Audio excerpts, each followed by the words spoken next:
Hey guys, got a little bit of a mystery build. Haven't showed you nothing on it, and you might figure it out. But since Halloween was coming, or is coming, it wasn't coming, since it is coming, I wanted to do a build. I actually wanted to host a group build to have a Halloween build, but everybody was so busy, and I think there is a group build already out there that does it. And maybe next year we can host one. But I wanted to do a Halloween themed group build, so I ended up getting this kit not too long ago, and this should be your clues of what it was I got. And I just finished it off. So the big grand revealing.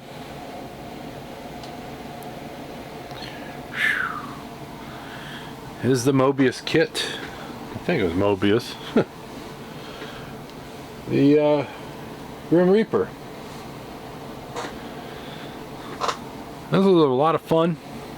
I hope I ain't washing it out too much with the light. But this was a great kit. I had tons of fun building it. This is one of those kits I actually wanted for a while now. And I actually found it the last time I was at the hobby shop. Now I do want to get some sphagnum moss and actually have it drooping down the tree and such, but I don't have none with me right now. And probably next time I go to a store that would have it, I'd probably get some there then.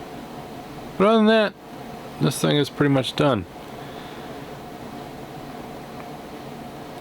Went together super easy. A lot of these figure kits go together easy. It's all in the paint.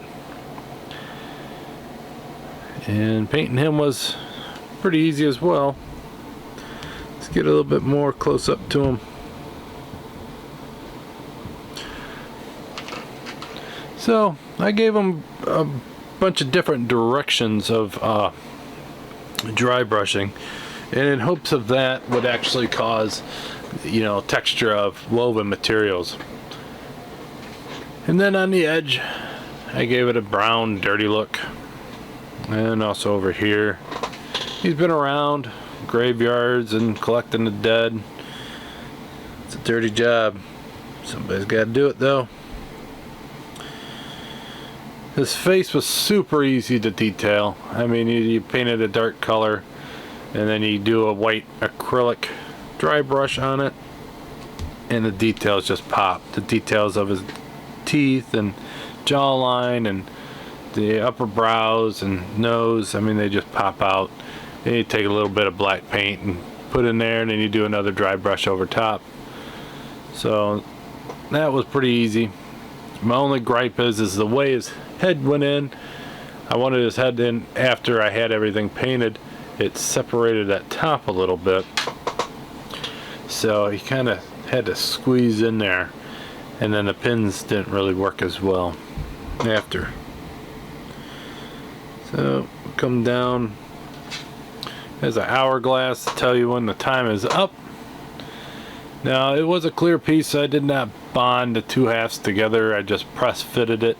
So on the very top there's a crack on there that could have been filled, but I went with the gold paint for the body. You still can see the crack, but it'll be okay. Painted his belt rope with the leather, Model Masters leather color, and did a black wash on it. I tried to add a little bit of a wood grain look to the sickle side to give it a little bit more realistic look instead of just being one brown color, and I did some dry brushing. So at the bottom I did static grass, and I went with the dry grass because being Halloween, your grass is going to be brown, dried up for the season. At least in the scary movies and that. Around here the grass is usually green as can be. And gave his cloak some dirt accents. So now for the the headstones. I did a lot of different layers of dry brushing. I did some washes, but the first base coat, see how you got this texture to it? That is a concrete paint made by Folk Art. There's a two tube set. There's a light and a dark. I just went with one color. I didn't do both, but I did the base on it, so it's a gray with some specks in it. It has sand or something in the paint. That's all you have to do with other paints to do it. And then I did the dry brushing and did some washes. So like this brown area coming down, that's a wash, and I did some black washes on that.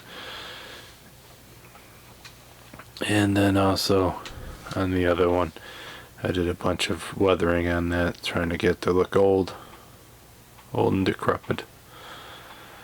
So, and then there's another gravestone at the front.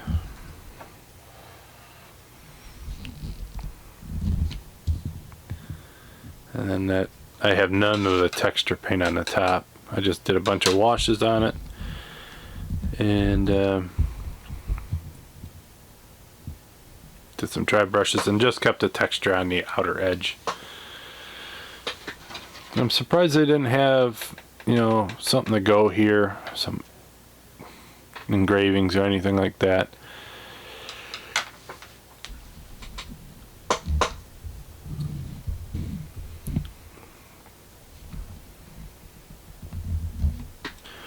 So if we go back to where the tree is real spooky shaped. I did a bunch of dry brushing on that, did some washes. And the one thing I didn't like is it was going to be too hard to sand this way. And I really don't like dealing with that certain putties. But if you can see two of the seams here.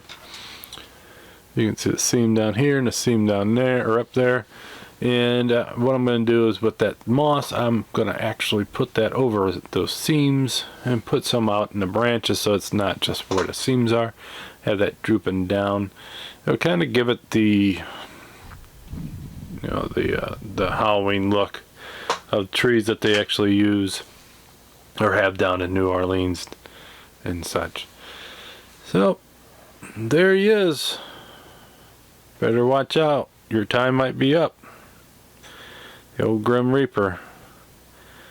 I think the Grim Reaper is probably one of my favorite Halloween figures. So I thought this would be a pretty cool model to do. And it took me probably the weekend. I cut all the parts off and glued them together while I was sitting watching TV, and then the next few days, you know, sanded it and then primed it all, and then